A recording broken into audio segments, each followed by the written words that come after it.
अंधियारे में नवल रश्मि की आशा है, मानवता की यह जीवित परिभाषा है।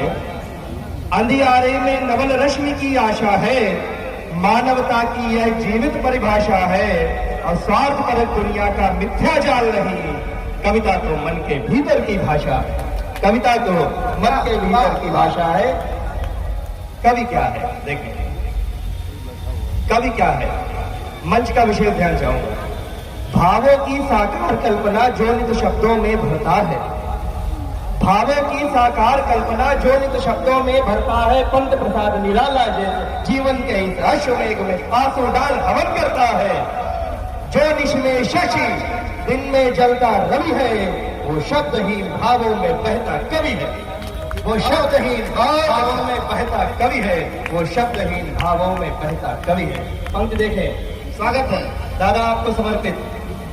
जो खड़ा तो करुणा अड़ा तो क्रोधी लड़ा तो धार ओज की, जो खड़ा तो करुणा अड़ा तो क्रोधी लड़ा तो धार ओज की। जो रहे विरह में अथवा रति में गाए मन मनोज की।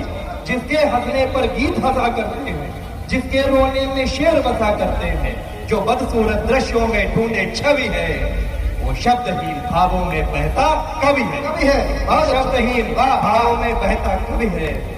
अंतिम पंक्तियां हैं, जैसे धरा से अंबर। और ये पंक्तियां में आदरणीय इस कार्यक्रम की अध्यक्षता कर रहे ओज के सम्राट, इस समूचे भारत देश में जिनकी कविताएं और जिनके व्यक्तित्व को हम सब प्रणाम करते हैं, ऐसे कमलेश द्विवेदी मौर्य जी को ये पंक्तियां में समर्पित करके इन्हीं पंक्तियों के साथ मैं उनका आह्वान भी करता हूं कि जो शब्दहीन भावों में बहता कवि है, जैसे धरा से अंबर नदी से सागर तलक सुरमई लय है।